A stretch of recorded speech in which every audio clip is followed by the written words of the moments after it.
Imagine, like, the absolute smartest financial minds on Wall Street. Right. You know, the guys backed by supercomputers and literally centuries of economic theory. Oh, yeah, the guys in the sharp suits. Exactly. And imagine them losing billions of dollars in a single afternoon. Total panic. People are literally sobbing on trading floors. It sounds like a movie scene. It really does. But here's the crazy part. At that exact same moment, there's a guy sitting in his pajamas reading French sociology, and he makes an absolute fortune. I mean, it's wild. It sounds completely fabricated, but it actually happened. And how did he do it? Because he realized that almost everything we are taught about, history and risk and human predictability, it's just a complete illusion. Right. It's a perfect illustration of how fundamentally flawed our understanding of the world really is. It is. We put so much faith in experts, right? Whether they're financial analysts or political pundits forecasting elections, or even historians explaining the origins of wars. Oh, absolutely. We treat them like they have a crystal ball. But if you pay close attention, they are consistently, and I mean spectacularly wrong when it matters most. But they always have an excuse. Exactly. They have this uncanny ability to explain away their massive errors perfectly, but only after the fact.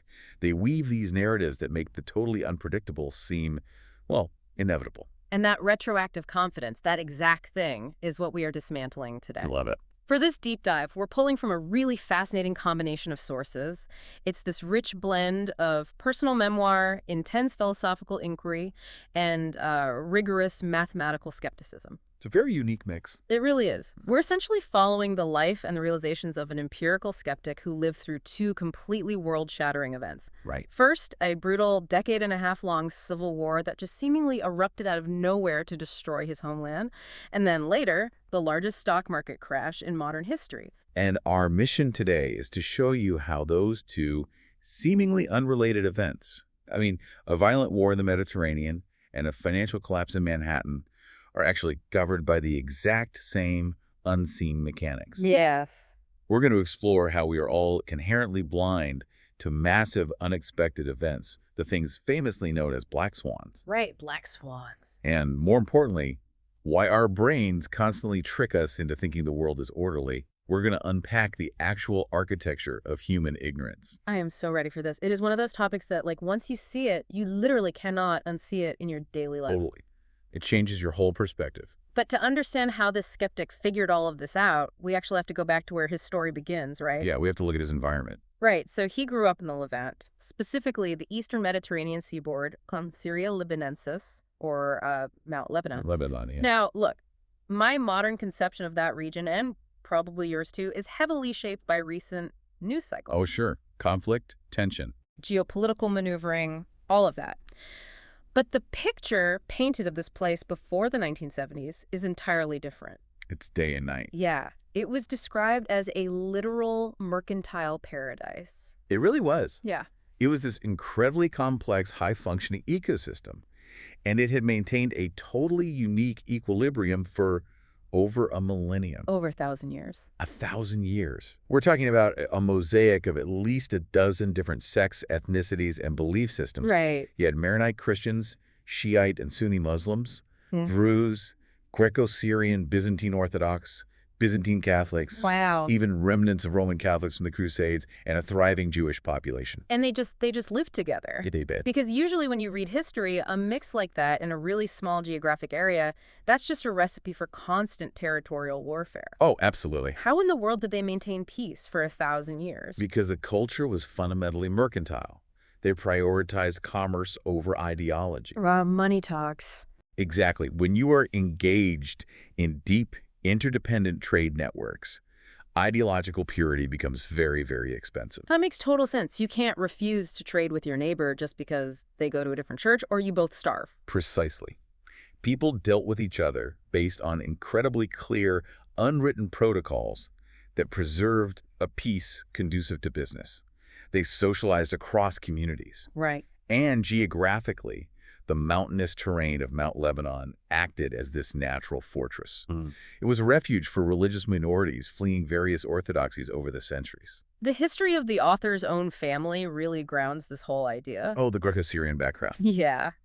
Both sides of his family came from the Greco-Syrian community, which was essentially like the last Byzantine outpost in northern Syria, Right. they actually still called themselves Romans in the local language, which I find fascinating. It's incredible. And their survival strategy for centuries was basically, hey, we just want to trade and study. When the Arab invasions happened in the 7th century, they didn't launch some massive holy war. They just paid taxes to both the Arab rulers and the Byzantine emperors to get protection from both sides. It's the ultimate hedge. It really is. The rulers cared about warfare and poetry, and this community just cared about commerce and, like, translating ancient Aramaic and Greek texts. Which is a highly successful evolutionary strategy for a community. Mm. But, and this is a big, but it leads to a very specific psychological trap. Okay, what kind of trap? Well, when you have a system that functions smoothly for that long, interrupted only by very minor, easily resolved frictions, the people living inside that system develop a profound static thinking. Static thinking, meaning they think nothing will ever change. Exactly. They universally assume that this peace was a permanent, unbreakable state of nature. They use words like balance and equilibrium to describe their society. They literally taught it in schools. They did. The author remembers being taught that they were far more civilized and intrinsically wiser than other regions, like the Balkans, for example. Right. They look down on the Balkans as fractious and prone to infighting. Yeah, they really believed they had essentially evolved past the concept of war, like they were somehow superior. This is such a crucial concept to grasp because, well, we all do this in our own lives. Oh, totally. They confused a long period of quiet with permanent, unshakable safety. Right. Fast forward to the 20th century, after the fall of the Ottoman Empire, and the nation-state of Lebanon is artificially carved out. Suddenly, people are indoctrinated to believe in the nation-state as an eternal entity. Right, drawing lines on a map. Exactly. The country was designed to be predominantly Christian, and this ruling class convinced themselves they were the permanent bridge between Western culture and the East. But they were completely ignoring massive, quiet variables right under their noses. Absolutely. They completely ignored changing demographics, specifically the differentials in birth rates between the different religious communities. Mm-hmm. Because the surface of the water was totally calm, they didn't look at the massive currents shifting beneath. They simply assumed a slight Christian majority would remain permanent forever. And the lifestyle they built on top of this assumed stability. It is wild. It sounds like something out of a 1960s espionage thriller. It really does. It was this prosperous, open economy with weather like California. That's nice. Right. And it attracted everyone. Spies from the Soviet Union and the West, writers, drug dealers, adventurers, blonde prostitutes, and, like, compulsive gambler. Real mix. Yeah. Yeah. You had this patrician playboy class who spoke and wrote informal French just to distinguish themselves.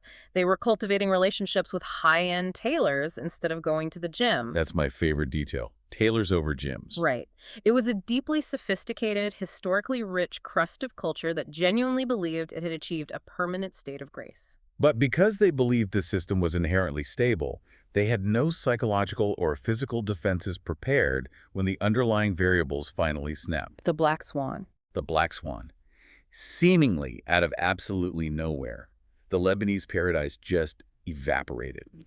A brutal civil war erupted between Christians and Muslims, eventually pulling in Palestinian refugees and international actors. And this wasn't a war fought on some distant battlefield. The combat zones were right in the center of town. Right in their backyards. The author's high school was literally a few hundred feet from the active war zone. And it dragged on for a decade and a half. 15 years. It completely annihilated everything. And it wasn't just buildings that were destroyed. That entire sophisticated cultural crust that took 3,000 years to build, it just vanished. The brain drain was absolute. Yeah, the cultured class fell below a critical threshold, leaving this massive vacuum. This evaporation is the ultimate lesson in the illusion of equilibrium. Right. Human beings naturally map our deep desire for stability onto an unpredictable world. We look at a society or a financial market or a career and we say, well, it's been stable for 10 years, therefore it is a stable entity. Which is such a dangerous assumption. Highly dangerous.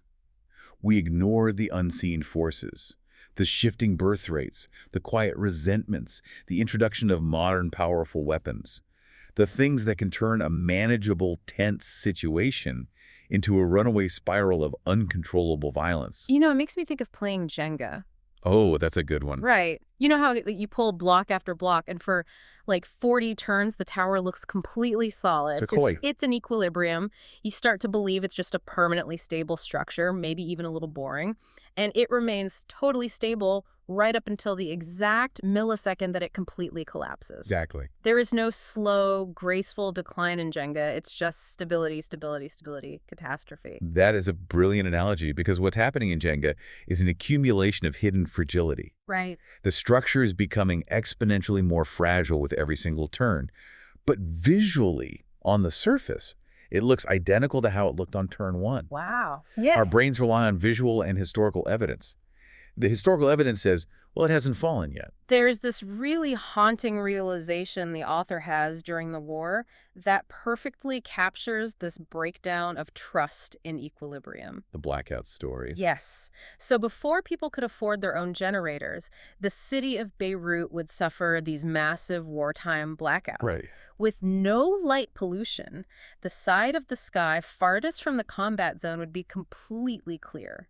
He remembers looking up at the starred night while mortar shells were literally falling nearby. Surreal. And he remembered being taught in school by the exact same authorities who taught him about Lebanon's permanent peace, that the planets and stars are in a state of equilibrium. Right. They taught him that we don't have to worry about the stars unexpectedly crashing into us because the universe is perfectly balanced. And suddenly, looking at that sky, the very concept of equilibrium makes him nauseous. Exactly, because the people who promised him the stars were safe were the same people who promised him his country was safe. They were wrong about everything. The safety he had been taught was a retroactive fiction. He realized he just didn't know what to believe anymore. The profound danger of assuming equilibrium is that it strips you of your ability to perceive risk.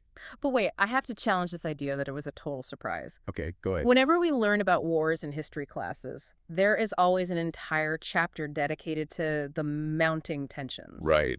We hear about the escalating crises, the failed diplomacy, the warning signs. Are we really to believe that an entire society, including its most educated elites, was completely blindsided? Wasn't there any warning? Your reaction is the perfectly natural human response. I mean, it just makes sense. It does, because our brains crave causality. We desperately want to believe that big events have clear, visible warning signs. Because if they do, it means we can protect ourselves in the future. Right. If I see the warning sign, I can run. But this is exactly where history books lie to us. Really? Yes, the sources we're exploring provide a brilliant empirical counterpoint to this whole idea of mounting tensions. They use a fascinating piece of research by the historian Niall Ferguson regarding the build-up to World War I. Okay, World War I is like the classic example of mounting tensions. The assassination of the Archduke, the web of alliances. It always looks like a powder keg waiting to explode. Right, but Ferguson didn't look at diplomatic cables or newspaper editorials. Why not? Because they're heavily biased and often hyperbolic. Instead, he looked at what people were actually doing with their money. Oh, interesting. He looked at the prices of imperial bonds in the years and months leading up to the Great War. Okay, for those of us who aren't bond traders, why does that matter? Because bond prices represent where the absolute wealthiest, most informed elites of a society are placing their actual capital. Put your money where your mouth is. Exactly. Right? A bond is essentially a loan to a government. If investors truly believe a massive, continent-spanning war is about to break out, they know two things will happen. Okay. First, governments will have to borrow massive amounts of money to fund the war, running severe deficits. And second, inflation will likely spike. Both of which are bad for bonds. Terrible for bonds. Both of those factors make existing bonds highly undesirable. So if a war is obviously coming, investors will dump their bonds and the prices will plummet. They are literally pricing in the risk of the future. So what did Ferguson find? He found that imperial bond prices did not drop to reflect any anticipation of a massive war. No way. Right up until the catastrophe, the financial markets, which, remember, represent the collective wisdom, intelligence networks, and self-interest of the global elite, were completely unbothered. They have no idea. They were totally blindsided. The conflict came as a massive surprise to the people with the most to lose. Wow. So the idea of mounting tensions is basically an optical illusion created after the fact. Precisely. It is only retrospectively, through the eyes of backward-looking historians who already know how the story ends, that the war is framed as unavoidable. That is mind-blowing. They cherry-pick the exact diplomatic cables that fit the outcome and ignore the thousands of other data points that suggested peace would continue. The experts didn't see World War I coming, and the elites in Lebanon didn't see the Civil War coming. It's all retroactive. It is not that politics is exceptionally messy. It is that human perception itself is fundamentally flawed when dealing with complex systems. So if the adults were so hopelessly blinded by this illusion of equilibrium, how did this author, who was just a teenager at the time, start to figure out the truth? Was he just a born philosopher? He was definitely a rebellious thinker, but his awakening was extremely practical. How so? It actually stems from a highly intense physical experience right as the Civil War was breaking out. You see, he had a deep, almost ascetic distaste for the Levantine patrician culture. He hated the whole scene. He found their overt pursuit of luxury and their ostentatious signaling of wealth to be completely nauseating. Right, the playboys with their custom tailors. He hated all of that. Exactly. So at age 15, right as the societal Jenga tower is starting to wobble, he gets involved in a violent student riot. A riot. Yeah, and he is actually arrested and put in jail for allegedly attacking a policeman with a concrete slab. A concrete slab. That is an incredibly dangerous situation. I mean, the sources mention that during this exact riot, a panicked policeman randomly opened fire and shot a rioter dead. This wasn't some peaceful sit-in. No, it was deadly serious. Yeah. But here is the critical context that elevates this from a simple teenage rebellion story into a masterclass on human behavior. Okay. His grandfather, at that very moment, was the Minister of the Interior. Wait, his grandfather was the head of the police. His grandfather was the exact government official who signed the order to crush the student revolt. Okay, that is beyond an awkward family dinner. That is a nightmare scenario. Most teenagers would be begging for mercy, terrified of the consequences. And his friends were terrified. Many of them tried to hide their participation, to blend back into the comfortable patrician background. Sure. But the author experienced something completely counterintuitive upon his capture. He felt an immense, unblinking satisfaction. Really? He was in a state of pure, principled rage. He didn't care what his parents thought, and he certainly didn't care about his powerful grandfather's reputation. He just stared them down? He stared them down. And because his defiance was so genuine and uncompromising, he actually frightened the government officials. Wow. His grandfather was terrified of this unblinking teenage relative. Ultimately, because they couldn't break him, they granted amnesty to the rioters. That is fascinating. It's a real-time lesson in the power of authenticity. It shaped his entire ethos regarding actions versus words. He realized there is a massive evolutionary and social benefit to proving that you can act on your opinions without compromising. Right. If he had hidden his participation, if he had just engaged in what social scientists call cheap signaling, like wearing unconventional clothes or adopting a punk aesthetic while still relying on his family's money, he would have been treated as a cowardly black sheep. Cheap signaling. I love that term because it costs you absolutely nothing. Right, it's cosmetic defiance. But by proving his willingness to translate his belief into real, physical, risky action by walking the walk, he terrified the establishment. And the irony of his family's reaction really reveals everything you need to know about the shallow nature of that mercantile paradise. Oh, it's so telling. Let me guess, the grandfather was furious about the politics. The grandfather was scared, but the author's paternal uncle, the uncle didn't care about the political ideas at all. To the uncle, political phases come and go. Right. The uncle was deeply outraged that the author used his rebellion as an excuse to dress sloppily. You are joking. I'm entirely serious. To the Levantine patrician class, inelegance by a family member was a mortal offense. The concrete slab was fine. The wrinkled shirt was a tragedy. That perfectly highlights the absurdity of their priorities. And, you know, it makes me think about our world right now. Think about your own life for a second. How much of what we do to express our identity, the outrage we post online, the brands we loyally wear, the slogans in our social media bios is just cheap signaling? Most of it. Right. Are we actually walking the walk, or are we just worried about looking sloppy to our peers? It is a vital question. Because the author discovered a profound paradoxical truth through this riot.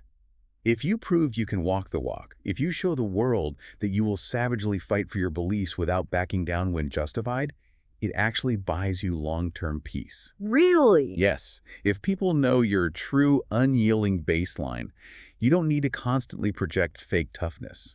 You can afford to be compassionate, lax, reasonable, and courteous the rest of the time. Because you don't have to posture if everyone knows you're willing to throw the concrete. Exactly. But surviving a street riot is over in a few hours. What happens when the violence doesn't stop and a 15-year civil war actually takes hold? Yeah. That requires a completely different kind of endurance. It does. For the author, it meant the end of street protests and the beginning of a highly confined existence. He had to retreat to a basement while mortar shells rained down outside. Oh. School was indefinitely closed. He was surrounded by the horrifying sounds of war, but functionally, his daily life became dreadfully boring. So what does a fiercely independent, intellectual, curious teenager do in a basement for years? He decided he wanted to be a philosopher. As one does. Right, he decided to fight the crushing boredom by forcibly studying the ideas of others. He dragged a massive stack of books into that basement and dove body and soul into theoretical and general accounts of wars and conflicts. He's trying to figure it all out. He was desperately trying to understand the guts of history, the underlying machine that generates these massive events. And he's down there reading the heavy hitters, right? Hegel, Marx, Toynbee. He's trying to grasp dialects and this grand idea that history has some sort of majestic logic developing through contradictions to elevate mankind. Which is exactly how the adults around him were talking. Everyone in Lebanon was suddenly a political theorist, trying to map grand geopolitical narratives onto the chaos outside. But the philosophical breakthrough for the author didn't come from Hegel or Marx. No. It didn't come from a professional philosopher at all.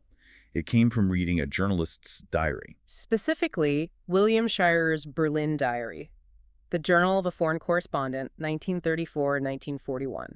Now, why a diary? Why did that crack the code of history better than a massive philosophical treatise? Because of the direction of time. This is the crux of the whole episode. Okay. A diary purports to describe events exactly as they are taking place, strictly in the present tense, without the contamination of knowing what happens tomorrow. Oh, wow. Think about his environment. The author was sitting in a basement, hearing history audibly unfolding above his head in the unpredictable rhythm of mortar shells. Right. He was attending the funerals of his teenage classmates. He was experiencing the non-theoretical, visceral unfolding of history in real time. It was chaotic, terrifying, and completely unmapped. And in Shirer's diary, he found a mirror. Exactly. He was reading about someone experiencing the build-up to World War II in exactly the same way, stumbling forward into the dark unknown. Because Shirer was writing from Berlin without knowing that the Holocaust would happen, without knowing about Pearl Harbor, without knowing Hitler would die in a bunker. He was just recording the daily reality. Exactly. His information wasn't corrupted by the ultimate outcome. The author noted how illuminating it was to read about the French belief at the time that Hitler was just a transitory, short-lived political phenomenon. Which seems crazy now. But it was a completely rational, albeit flawed belief at the time, and it explained their catastrophic lack of preparation. At no time in those early days was the extent of the ultimate devastation deemed possible by anyone living through it. Because history runs forward, but it is written backward. That is the exact realization. When you read a history book, the historian has already organized the facts to point toward the known conclusion. Making it look like a straight line. It makes events look logical, sequential, and inevitable. But Shirer's diary proved that the people living through the momentous, catastrophic shifts in history do not have an inkling of the scale of what is taking place. This realization in the basement led the author to formulate a core framework he calls the triplet of opacity. Yes. These are three distinct psychological ailments that the human mind suffers from when it comes into contact with history and complex events. Let's walk through them, because they govern how we perceive reality. The first ailment is the illusion of understanding. How does he define that? It is the pathology of thinking that the world we live in is far more understandable, explainable, and predictable than it actually is. We simply cannot accept that we are at the mercy of chaotic dynamics. There is a heartbreaking example of this in the sources called duration blindness. Oh, duration blindness. Yeah, during the Lebanese War, the adults constantly, confidently predicted the conflict would end in, quote, only a matter of days.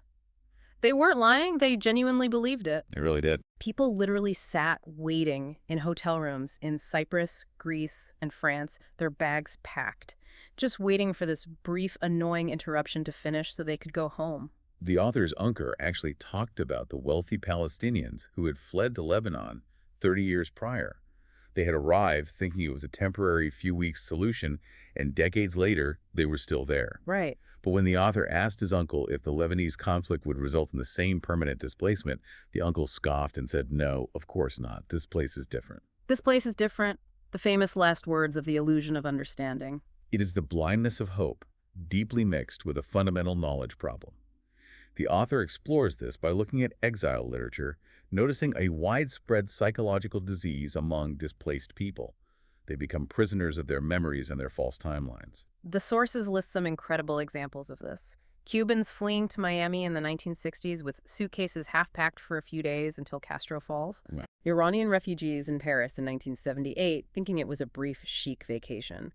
Russian writers like Vladimir Nabokov fleeing the Bolsheviks in 1917, settling in Berlin because it was geographically close for a quick return, and ending up living his entire life in temporary hotel housing, eventually dying at a hotel in Switzerland. They constantly run counterfactuals in their minds.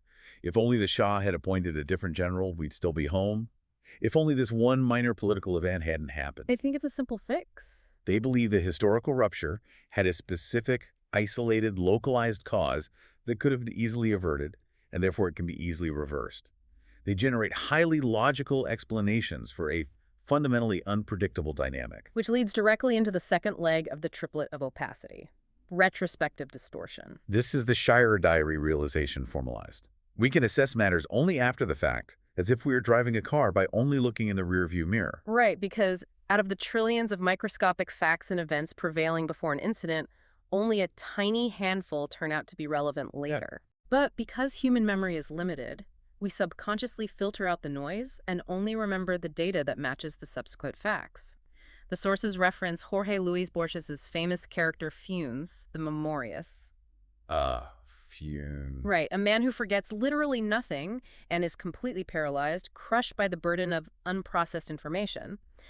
To survive, our brains have to distort the past to make a clean story. And this retrospective distortion fuels the third and perhaps most dangerous leg of the triplet, the overvaluation of factual information and the handicap of authoritative people.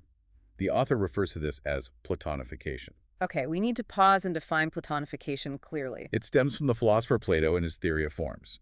Platonification is the curse of learned people, experts, academics, politicians who desperately need to create rigid categories. Putting things in neat little boxes. They cut messy, chaotic reality into crisp, definable shapes that don't actually exist outside of their own minds. They build pure mathematical models or grand historical narratives and force reality to fit inside those neat boxes. But hold on, I have to push back here. Sure.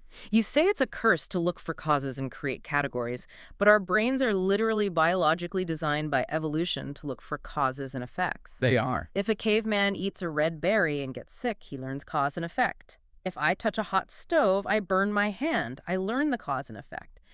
If we can't look back at history and learn why something happened, if all of it is just retrospective distortion, aren't we just doomed to wander blindly? That is the exact friction point the author wrestles with. And the distinction he makes is vital. Yes, our minds are wonderful explanation machines, and that works perfectly for localized physical phenomena like the hot stove. Right. But we incorrectly apply that same localized logic to massive, microscopic, deeply interconnected systems like global history, economics, and warfare. Scale matters. We are highly capable of making sense out of almost anything after the fact, but we are fundamentally incapable of accepting the idea of macroscopic unpredictability. I see. So the danger isn't that we look for explanations to comfort ourselves. The real danger is that we believe our retroactive explanations give us predictive power over the future. Precisely. Intelligent people watched the chaos in Lebanon, and afterward, they generated incredibly convincing, logically coherent explanations for why it happened.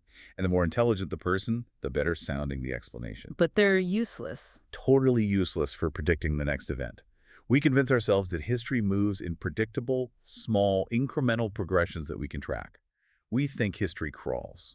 But the author argues forcefully, history does not crawl. History jumps. It jumps. It goes from fracture to massive fracture, with just a few minor vibrations in between. The examples the text uses for these historical jumps are staggering. The author looks at his own region, the Levant, and asks, who predicted the rise of Christianity? Oh. Right. The Roman chroniclers of the period barely even took note of it. Historians today are still baffled by the absolute lack of contemporary mentions of Jesus of Nazareth. There is only a single contemporary reference in the writings of Josephus, and some scholars argue even that was added later by a zealous copyist. It was off the radar. No one living at the time thought this obscure, seemingly heretical idea from a tiny province would suddenly dominate the entire Mediterranean basin. And then, 7 centuries later, another massive, unpredictable jump. A collection of horsemen from the desert spreads the Islamic Empire from the Indian subcontinent all the way to Spain in just a few years. Unbelievable speed. It was lightning fast. The historian Georges Duby expressed total amazement at how 10 centuries of deep Levantine Hellenism were blotted out with a strike of a sword. Another historian, Paul Vane, described these religions spreading like bestsellers. Like bestsellers, that perfectly captures the virality and pure unpredictability. You can't predict a bestseller no matter how much you study the market. Exactly. You can study the past in microscopic detail, but it doesn't teach you the mind of history. It just gives you the dangerous illusion of understanding it. So we have these massive historical jumps, and we have people furiously trying to explain them away using Platonified categories. Right. And this brings us to a really fascinating observation the author makes while watching the adults around him during the Lebanese War. He's directly comparing his grandfather, the highly educated elite minister of defense who has access to all the intelligence, to his grandfather's personal driver, a man named Mikhail. This is a perfect real-world laboratory for the triplet of opacity. The author noticed that in spite of his grandfather's immense political power, his constant briefings, and his elite education, he didn't actually seem to know what was going to happen next any more than Mikhail the cab driver did. The elite didn't know anything more than the driver. Exactly. Neither of them could predict the next ceasefire or the next bombing. But there was one massive, crucial difference in how they processed their ignorance. Yes. Mikhail the driver knew he didn't know.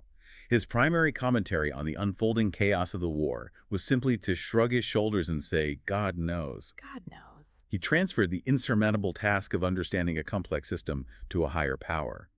He didn't suffer from the illusion of understanding because he wasn't burdened by being an expert. He wasn't Platonified, but the elite thinkers, the politicians, they falsely believed that their status automatically granted them secret insights.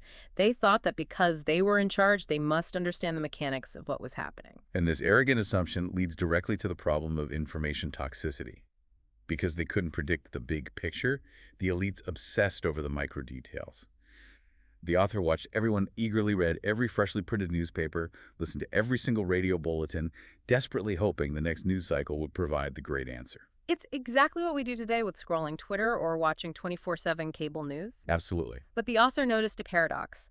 The more they read, the less real information they actually acquired. Because the overlap between the newspapers was massive, and the signal-to-noise ratio was abysmal. Instead of gaining insight into the deep drivers of the conflict, people just became walking encyclopedias of utterly useless political gossip. Just memorizing trivia. They memorized who met with whom, what specific tone of voice a politician used in a speech, whether an official looked more friendly than usual. It's the illusion of control through data accumulation. But it's totally useless for predicting the actual trajectory of a Black Swan event. And this is where the media plays a massive role in enforcing Platonification. The author calls this clustering. Journalists, especially under tight deadlines, cannot handle true complexity, so they cluster around the exact same framework of analysis. It's safer that way. Right. They assign importance to the same arbitrary circumstances and cut reality into the exact same shapes. A journalist named Robert Fisk coined a great term for this: hotel journalism. Hotel journalism, where all the foreign correspondents hang out at the same hotel bar in a war zone, swap rumors, create a mental contagion, and ensure that every major outlet reports the exact same flawed narrative the next morning. Exactly. And the real-world examples of this arbitrary clustering during the Lebanese War are mind-blowing. Let's look at geography. Suddenly, through the lens of media clustering, Lebanon went from being considered part of the Levant, or the Eastern Mediterranean, to being categorized as the Middle East, as if some giant hand physically picked the country up and dropped it closer to the sands of Saudi Arabia. While at the exact same time, the island of Cyprus, which is literally only 60 miles off the coast from the author's village in northern Lebanon and shares almost identical food, churches, and cultural habits, was suddenly categorized by the media as Europe. It is the desperate psychological need to cut reality into crisp, definitive binary shapes. Historically, the cultural distinction was always Mediterranean versus non-Mediterranean.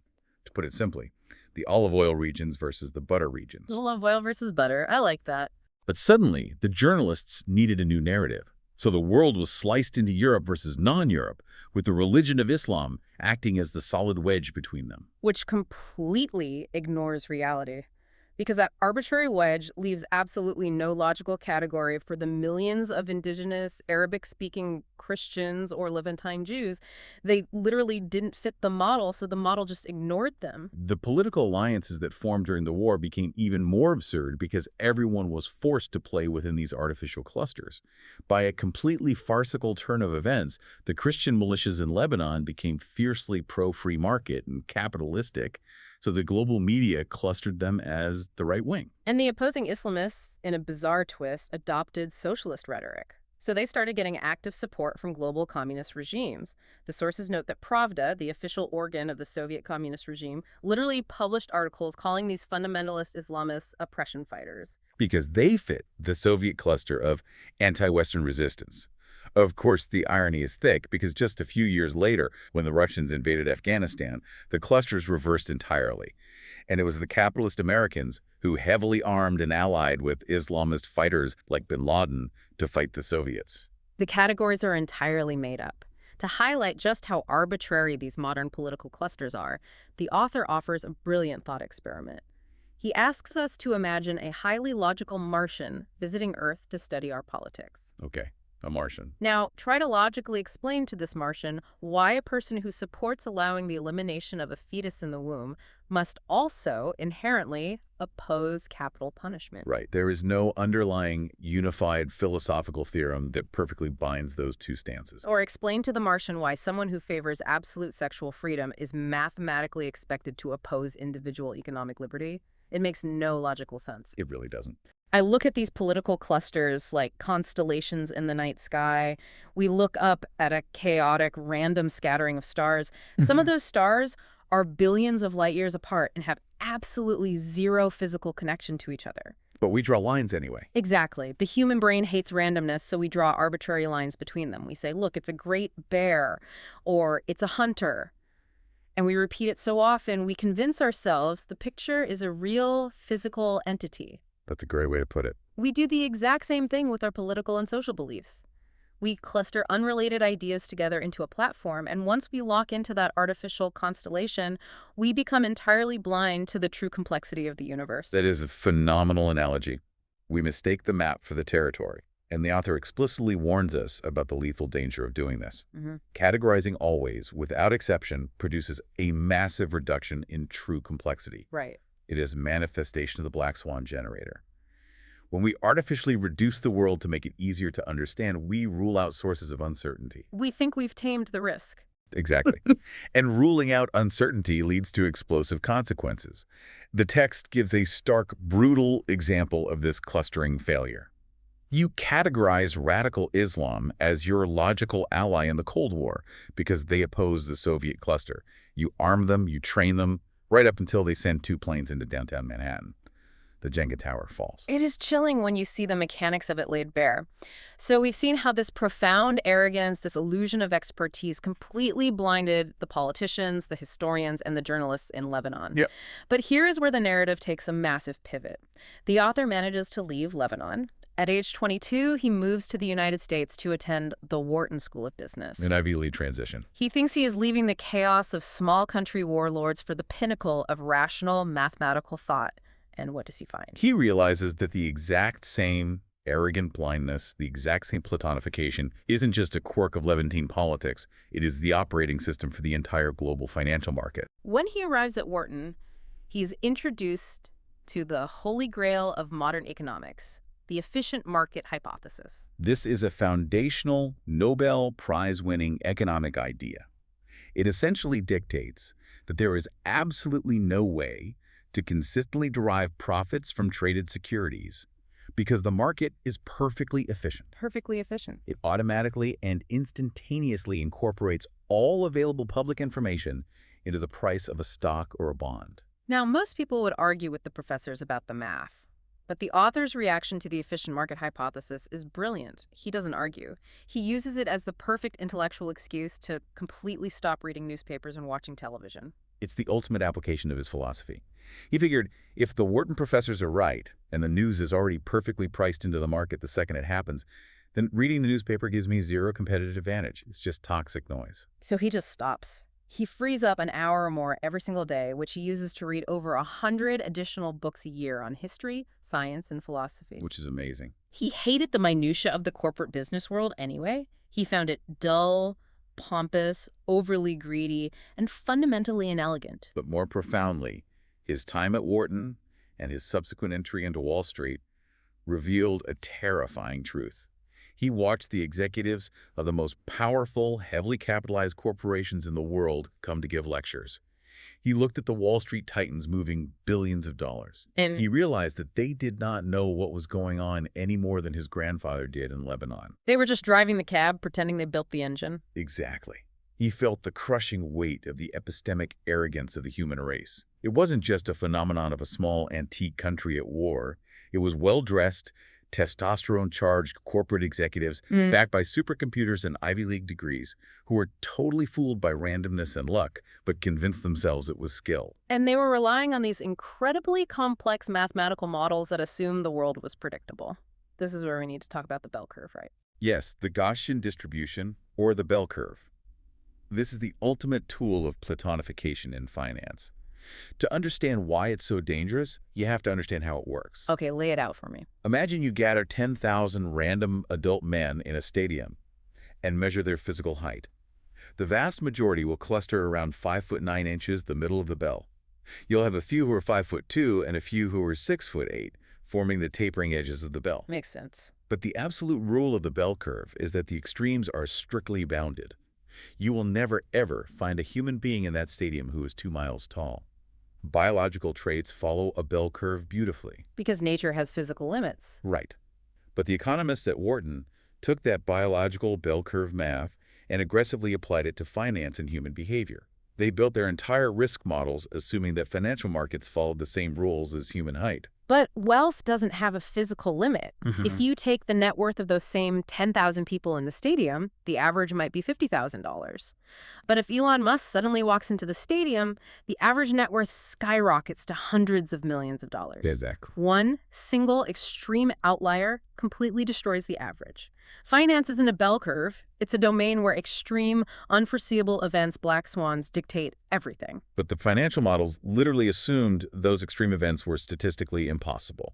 They assumed the Jenga tower could only ever wobble, never collapse. And then, reality provided the ultimate catastrophic proof. Fast forward a few years after he graduates.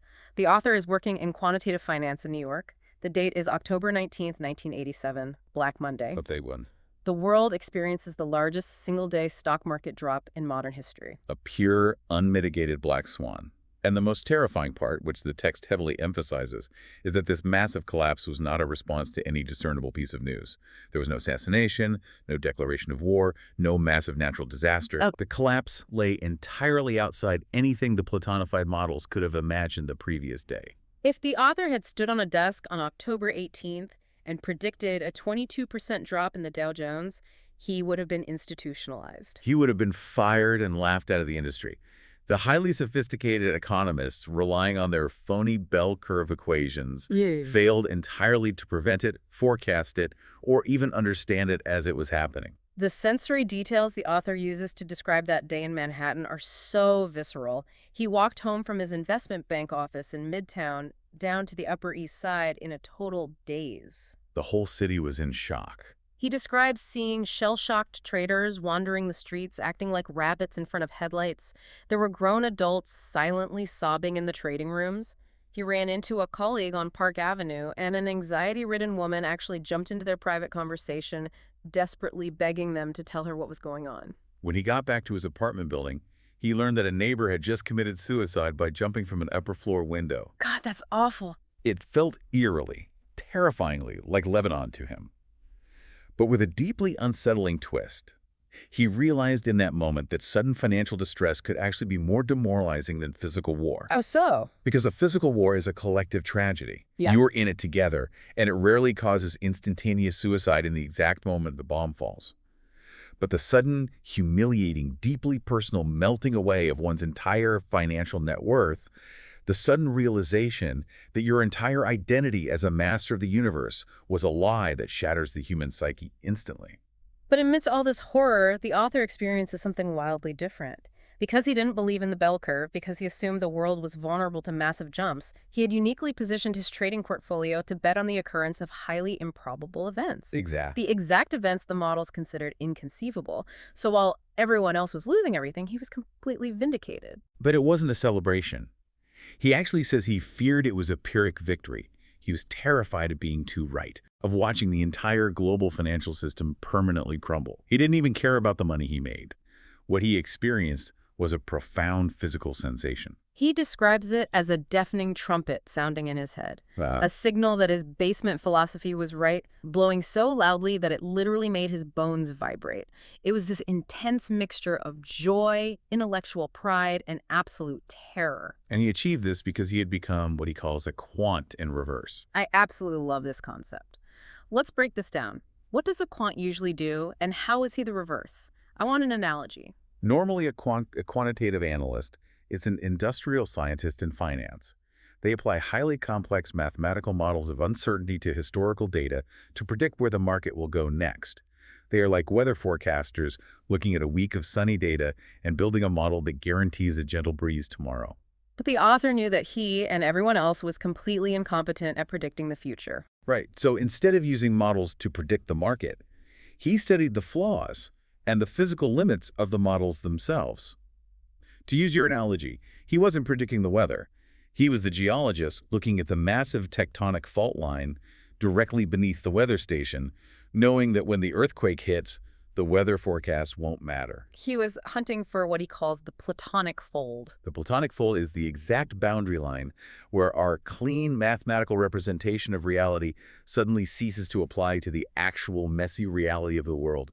It is the edge of the map where the dragons live. And most people just ignore the edge. Most traders were completely ignoring this fold. The author says they were picking pennies in front of a steamroller. They were making tiny, consistent profits every day, exposing themselves to catastrophic ruin while sleeping like babies, because their model said the steamroller didn't exist. But the author did the exact opposite. He engaged in highly speculative trading based purely on the deeply held knowledge of his own massive ignorance.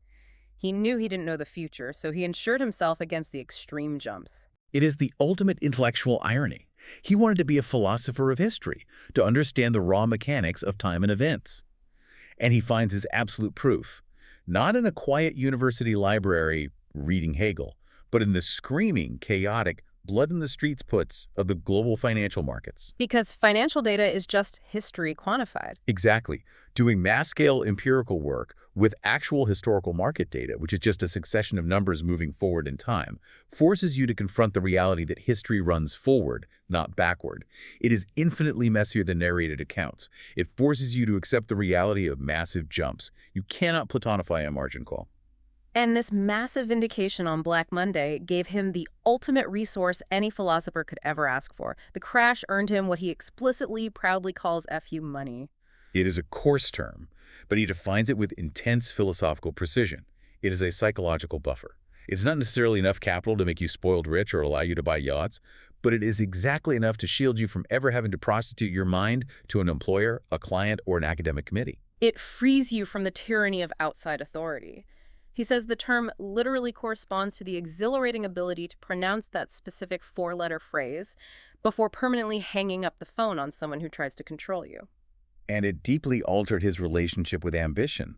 It cured him of the desire for infinite wealth. He actually felt ashamed if he found himself diverting time from studying his books just to pursue more material wealth. Because he realized that true independence is incredibly rare, even among the wealthy. He looked around Wall Street and observed this astonishing tragedy. People who made massive 8-figure incomes, but instead of becoming free, they became exponentially more dependent. It's the golden handcuffs. They became sycophantic to their bosses, addicted to the prestige, and totally trapped by the massive burn rate of their own expensive lifestyles. They traded their intellectual independence for a bigger house. But the author goes in the complete opposite direction. He organizes his life to do minimal but highly intense work. He flat out refuses to attend business meetings. He actively avoids the company of achievers and people in suits who don't read books. I respect that so much. He sleeps 12 hours a night. Think about this. He literally slept for 12 uninterrupted hours the night of the 1987 crash. He achieved total psychological peace amidst global panic. His goal was to become a true flaneur. A flaneur, a professional lounger, a meditator, someone completely unglued from desks and corporate structures, roaming the streets, reading voraciously, owing absolutely no explanation of his time to anybody. He wanted the space and silence to slowly distill his single great idea and build an entire robust system of thought around the reality of the Black Swan.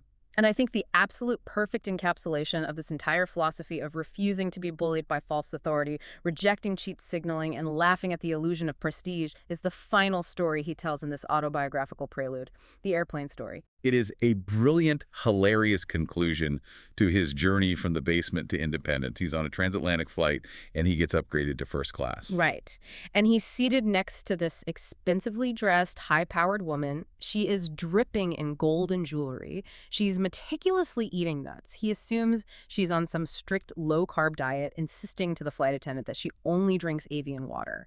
And she is intensely reading the European edition of the Wall Street Journal. The classic stereotype. She is the absolute walking epitome of the Platonified elite. She is the system. And she notices him. She sees him sitting next to her, casually reading a dense book in French by the sociologist Pierre Bourdieu.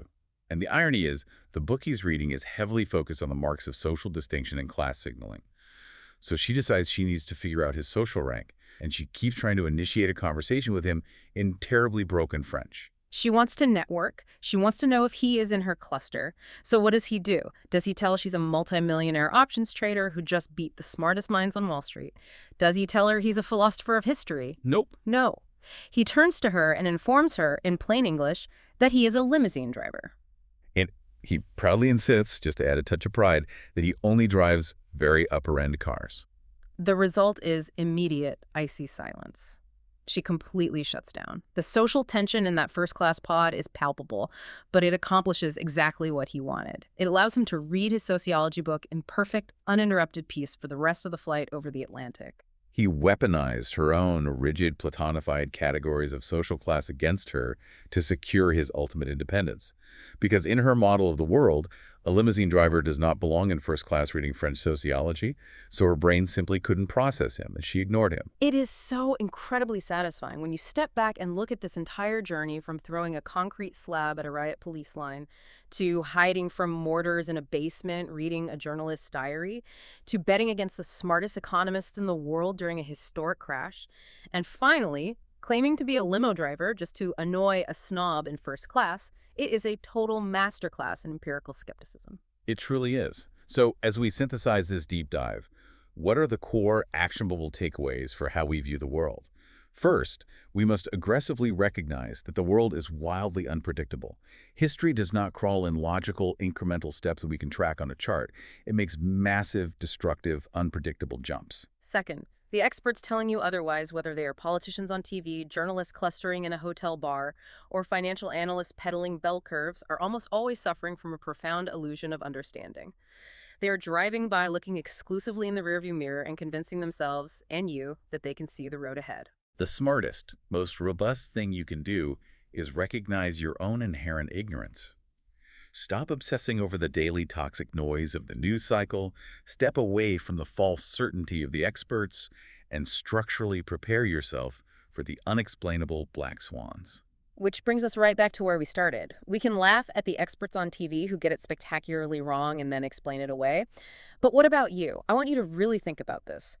What current aspect of your own life, your career, your financial portfolio, or your society are you falsely assuming is in a state of permanent, stable equilibrium? Are you sitting in your own version of a mercantile paradise right now, completely blind to the mammoth in the room simply because it hasn't moved yet. That is a deeply provocative thought to leave on. Remember, the Jenga tower always looks perfectly stable, right up until the exact millisecond it falls. Thank you so much for joining us on this deep dive. Keep questioning the narrative, stay highly skeptical of the experts, and we will catch you on the next one.